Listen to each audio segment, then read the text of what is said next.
Morning, guys. Mark Fresh, Protect Dog Training, and Mr. Big Boy. Nope, nope.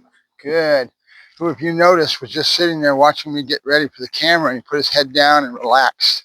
So there's some main themes we've got going on that I want you to start really hinging into.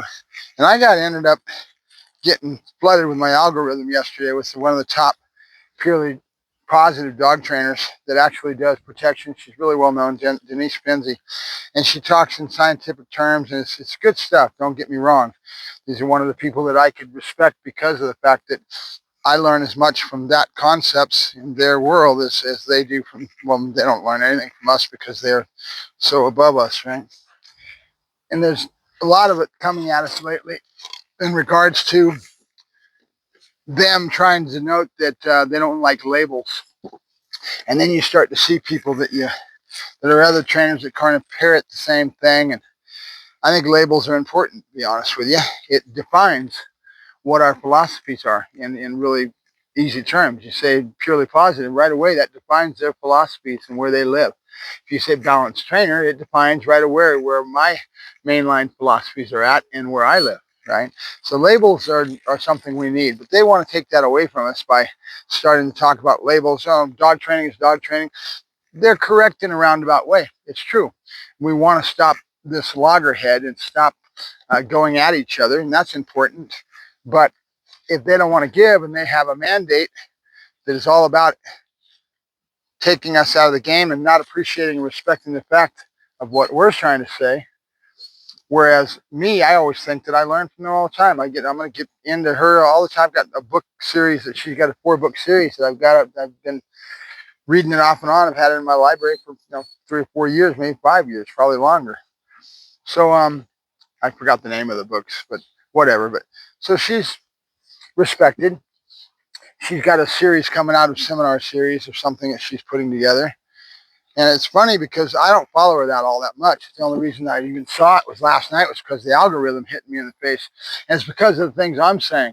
So I'm not affected by that side. I don't go over there and look at that, except when something like that happens, where all of a sudden I start reading it. It's all these scientific terms, but it's the same way that I feel, right? As far as where's the dog's head out in the work, layman's way of saying emotional states of mind, right? And then take away all the scientific and you hear my terminology, and that's my terminology. But I've had these philosophies for years, that it's where the dog's head's at in the work. What am I saying when I say that? It's his emotional states of mind, right? And you have to be aware of that and understand drive states. How many times you hear me talk about it? It just comes back to emotions. It all does. It's because the dog's state of mind is everything. Now, when I'm dealing with a Dutch Shepherd, his emotional states of mind are wound like a son of a gun. So you're constantly, and so are the cattle dogs that they use in agility. They're the same kind of thing. They're wound like a son of a gun. The only difference is they don't have the propensity to be a biter like these guys. These guys have been bred to bite. Good. So there's a lot of things we can learn from each other, I guess is what I'm trying to say. But I disagree with the fact of labeling, because labeling tells us exactly where our philosophy states of mind are at, and then we can learn from each other if we accept each other's points of view. My point of view is that I'm a balanced trainer. I use food, I use toys, I use all kinds of things and motivation, and I understand what I'm doing in the context of understanding a balanced dog training. And I believe in a Vurses, right? They want to push no aversives, and I'm saying that you should understand them so you can understand them. When I do it, I actually have the attitude that I am getting him to accept consequences in that regards and realizing they're part of his world.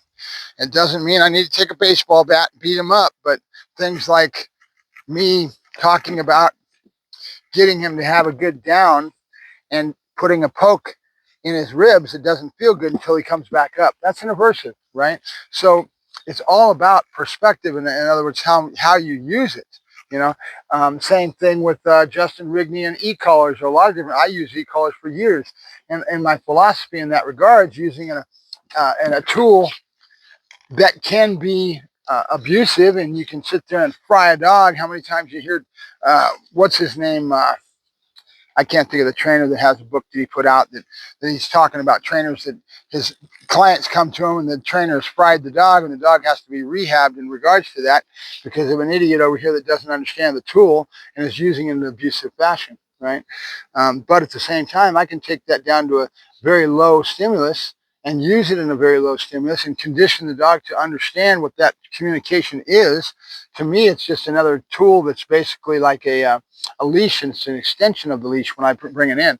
I don't bring it in until the dog's got a full lexicon, heel set down, stay, all the stuff that he's got to learn and understands the whole training regiment. And then I bring it in towards the end and as an extension of the leash. And then I broaden the dog's world and I give myself one more tool in the tool bag that I can use for a bunch of other things, right? So it's all about how you use the tool and your education behind this, right? That's what's important. So I guess what I'm trying to say in a nutshell is that our separation between our two sides, purely positive and balanced dog training, hopefully with time we can get over that. Now I know that I reach to their side. I'm constantly wanting to learn. I saw that last night with that algorithm and what she's putting together with the seminar, and I started to see all these similarities with my philosophies and how she's coaching it, right? I can learn from that. I can get into that and get deep, but is that going to make me a purely positive trainer? No, it just means that I'm going to start adding more. That's the thing that I look at that purely positive has done for me as far as their side of the fence, is that it's brought in a lot more scientific terminology and scientific approach, which only benefits us. It's education, right? Now, if you could think about it, if we could get over our little butting heads all the time and wanting to fight each other all the time, we would be a lot better off. But I don't see them coming to our side of the fence at all, right? I see us reaching to their side, but I don't see them. They're out to demonize us and take us off the map, right? And there's a lot of them that are that way. So right here he goes. Nope. Good. So just keep it in mind. It's interesting. You always learn something from the other side. But as I would tell my client that's got my other dog, my other male, Diesel, he's really reaching to become a professional trainer, and he's got a big challenge. He's bitten off an awful lot going towards the Dutch Shepherd. And that being the case, I'm trying to guide him and help him. And he started to do a lot of it with his dog. He did a lot of good things. He took the dog out in his environment and really was able to allow the dog to go to work with him and be in a crate.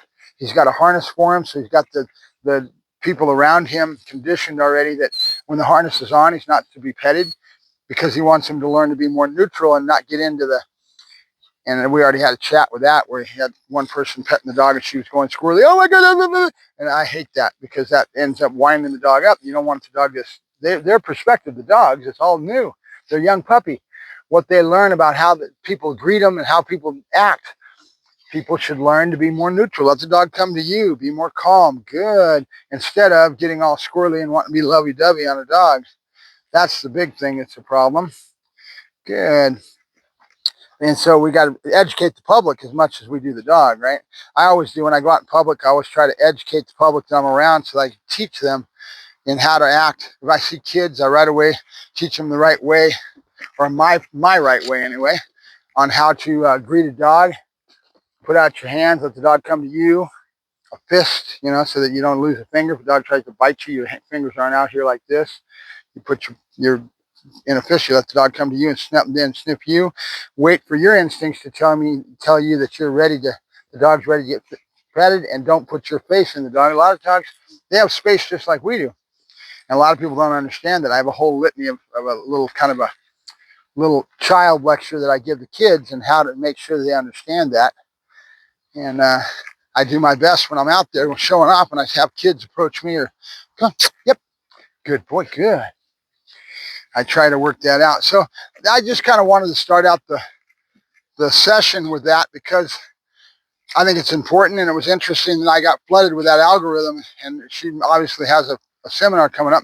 I'm going to get into studying a little bit, and I already passed it on to my customer with Diesel because he can learn a lot from it.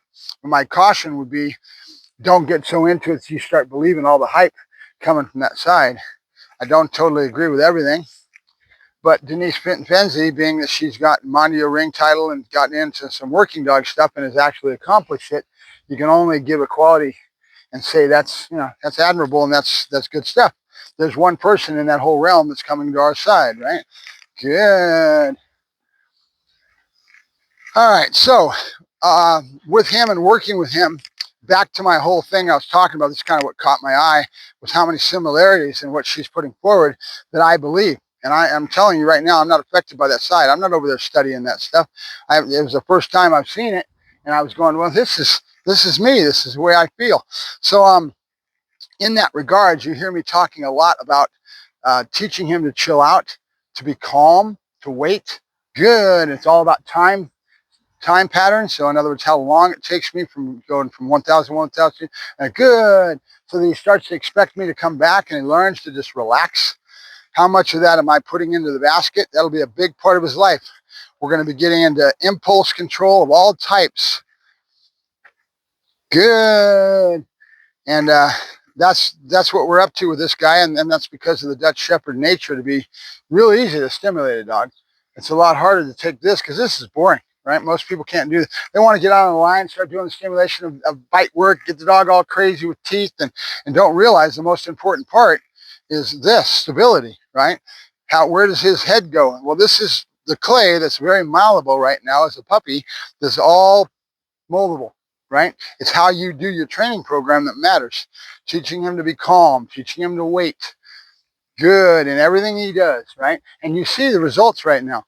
This is a 12-week-old puppy, and you start to see him where all, like I talked about yesterday with that coffee filter, starting to trickle, and finally the light goes on, right? We keep this up. We keep working him towards it with everything we do. Good. He's got to go from a 0, in other words, 0 state of mind like he is right now, real calm and relaxed, all the way to a 110 when I ask him to go that way. But he's also got to learn to shut that off and go right back down to 0 again in an easy fashion. Nope. Good boy. Good. All right. Good boy. Good. Kusha. Good. Good boy. All right. We're going to change up here. Good. Big boy. Yep. Good boy. Good. There you go. Good boy. And that's one of the reasons you think about it, this explosion release, because you're teaching him to wait, and then he goes to a different state of mind. And going back and forth and toggling is going to be a big part of his life. Then he learns to shut it off. At a moment's notice, I can ask him to go calm, and he'll go calm. And then at a moment's notice, I can ask him to go to 110, right? Yep. And I do that in a lot of different areas. As they grow into their total training, as they mature, I have a protection word that I teach them, a trigger word. They go 0 to boom, they'll fire up because I want deterrent factor. If I get into conflict with somebody, I want to be able to say a word and that dog come unglued, and for the dog's presence to tell the person to get the hell out of there, they're going to get bit, right? I want to be able to use that in my conflict if I have a conflict with somebody that's so stupid, right? Good. Yep. Good boy. Good. Good boy. Good. All right. So I just thought I'd start that out because you can learn a lot from that side. Don't get me wrong. There's all kinds of knowledge, and they approach things from a scientific aspect, and it's good stuff. It really is. But I don't live in that world, and for years I've had to deal with their side demonizing our side. So I've been very anti because of that, right? If they would lose that and start to realize we could work together and learn so much from each other, but are they going to? Nope, dang it. Are they going to entertain ever learning about aversives and understanding that all animals on God's green earth learn from consequences, either positive or negative, and that aversives are a part of our whole world? Whether you realize it or not, you do it all the time. Even as a purely positive trainer, you do it. And you want to swear it off and get people using cookies, and then you're not teaching the other side at all. And then the people are going to be emotional. They're going to be who they are. They're humans. And they're going to come at the dog, and they don't understand how to use it, how to apply it, right? Apply it in the right way. Imagine if you added that to your tool bag and you added aversives and understanding of that aspect of things, right? Good. Then you would be teaching the human that has human psychology. That's the problem. People want to humanize their dogs, but they don't want to learn enough about dog psychology to realize a dog is not a human. He's a dog with all the instincts and drives that includes. Yep. And every breed is different. That's why I love my Dutch Shepherds, because it's a challenge even for me to deal with these emotional states of mind or what these guys will throw you. Now he's out to lunch right now. Hey, what are you doing? You gonna come back up here with me? Huh? You gonna come back up with me? You ready to work? Ready to work? Ready? Come on, let's go. Good. There you go. Yep. Good boy. Good. Yep. Come on. Good boy. Good. There you go. Good. Hup. Good. Couche. Good. Couche. Try to pull my hands back behind my back so I'm not doing any body language that's cueing it, right? I see. Yes. Good. Yes. Good. Let me pull my clicker out so we add a little bit of that in here. Remember, the clicker is what's called the terminal bridge marker. It's the same exact thing as my yes marker. As time goes along, I'll be using yes a lot more, but the clicker allows me to have timing and that monotone that's always the same. There is no inflection. It's different. And that's important at his age right now, communication, right? We want to take as much of the confusion out of the game. That's why we don't add a word, I see, until after we know the dog got it. Now I'm still doing a lot of help. See me swinging into the dog? Kusha. Good. And I'm going to fade that help as time goes along when I know he knows it. Good. Big boy. Good. Now, how this came together where he's starting to show the attitude of understanding he's got to wait, good, was actually the food bowl in the house when I go in with the food bowl. I pushed him back with the food bowl. He went into a nice sit, and then I would say, big boy, and do it a couple times, and then all of a sudden explosion into the food bowl as I put it on the ground. And that is what added it. What I'm trying to get across right now is that you can come at these things in a bunch of different contexts. Nope. Good. Nope. Yeah, go. Good boy.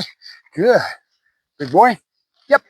Good. Until you end up getting the concept conveyed to the dog enough that he understands it, right? You don't have to just do it one spot here. I can do it in other places and get creative. No. You look. Good. You look.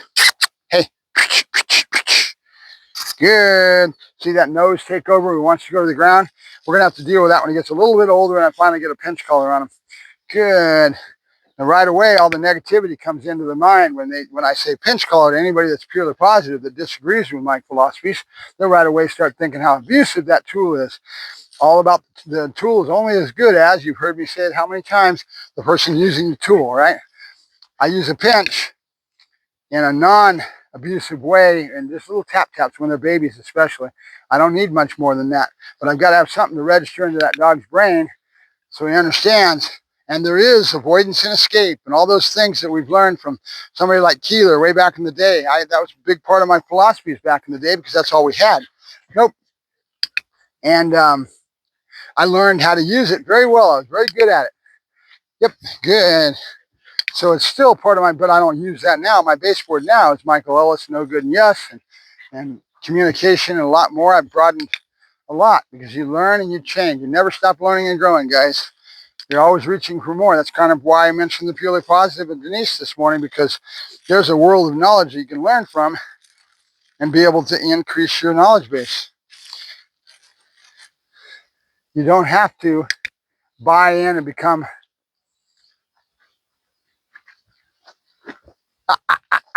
nope, a disciple at the altar and drink the Kool-Aid so heavy that you get entrenched in it, but definitely grab the, like I'm always talking about, diamonds in the rough. What can I take out of that I can apply towards what I want to use it for, right? And I would say that's about the understanding of science, because what they're talking about is not wrong. Yep. But again, what they're doing, to not work with any aversives at all and not giving that to the human where a human can understand how important that. You hear me talking about voice tone, right? My voice tone and my spatial pressure and my attitude and how I treat the dog. Just even that yesterday that I covered, and I was talking about teaching him to get off of me and how I did an aversive. Good dog, come on. Come on, come on. You want to come in? Yeah, so good boy, good. Where I just had the dog on my thing, and all I did was pinch the paws real quick. Main thing with an aversive is that it's done and over with no emotional bleeding from you, right? You can't come at him frustrated. You can't. It's got to be matter of fact. If I touch this, ouch, it hurts, right? Real simple. So when he was on my thing, off, and right away I pinched the paws. He got off, right away praise, right? And there was no emotional bleed from me being frustrated and mad because on things. That's the problem with the humans. Their communication, even when they're working with their children, is always coming at things in a frustrated mode. And with a dog, you can't do that. They're just matter of fact, done and over with, right? They don't live in that world. It's just they live in the now. So everything's gray or black or white. You know what I mean? Boom, boom. He's already off and playing. We're going to let him go. He's already ate his hot dogs. So we got kind of a yak session in our session this morning, more so than we did concentrating on him. Big boy, you ready to play? Big boy, you ready? Come on, you ready to play? You ready? Are you? Oh, good boy. Yeah, yeah. Oh, good boy. Yeah, yeah, yeah. Oh, I know what I'm going to do. I'm going to introduce him to my jute balls and have the same suit material, and they're made into a ball with a nice. Go get it. Good boy, good. That's the first time he's ever touched one, so he's going to play with it a little bit. Good boy, good. What I like about him more than anything with this age of a puppy is that I can take it and get a pulse by twitching it and keeping that thing alive, right? So that he enjoys it. And I'll create, oh, good boy, good. Oh, good boy, good. You got to hang on, you. Good boy, good. So it's the same thing. We're using prey drive, and I'm going to let it die and see if I can get any action out of that. At his age, I don't know if I can. Oh, good boy, good. Yeah, yeah, yeah. Bring the twitch. So one died. I just made it frozen to my leg. That became boring, and I kept the other one going, right? Good, good. Yeah, yeah, yeah.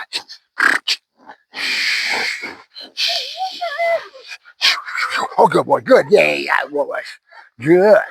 And I'll start using the word yes and saying that's the right answer as we go along here.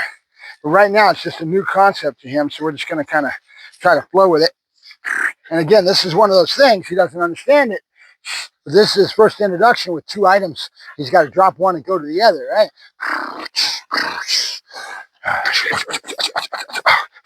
Ah, good boy, good. Yeah, yeah, go. Good. Okay, lock it. Sound, you hear my lip wag? Good boy, good. There you go. Good boy, good. That's a boy. Some similarities to what he's already used to underneath the neck. Good boy, good. Yeah. All I'm trying to do now is make him high on it. I'll level this off later on as we go along. Good, good. But he's got to love the toy and be into it so I can use it as a retrieve and then capping and all that stuff that I'm going to do with my 2-ball work. Good, yeah. Ah, good boy, good. Yeah, good boy, good. Yeah. Notice how fast he let that one go finally, right? The first couple times he didn't let go right away. Now he's starting to get the idea already. So lock it. Oh, good boy, good. Yeah, yeah, go. And then this one comes alive, little twitches. I don't need to yank it out of his mouth. He's a baby, right? I don't want him to have a negative. I want him to have positive. Good boy, good. Yeah, yeah, go, good. Good boy, good. All right, out. Little shit. That's why all my shirts all have holes in them. Pants have holes in them because that happens. He just snagged through my shirt and put a hole in it. All right, we're done. We're done. Good. We're done. Nope, we're done. Good. We're done. Good. Okay, same concept. Taking his head from one emotional state of mind, being adrenalated, to one that's dead, right? Good. We're done. And my voice tone will go calm, and then I might go into asking him if he wants to eat. Good boy, good. That's my boy, good. All right, come on. Put a leash on him, get some control factor going, and everything is contextual. So now he feels this harness, and he goes to a different state of mind. Good boy, you hungry? Are you hungry? Good boy, good. We're done. Let's go eat. Come on, let's go. Good boy. All right, Mark Brush, Protect Dog Training, signing off. Talk to you later.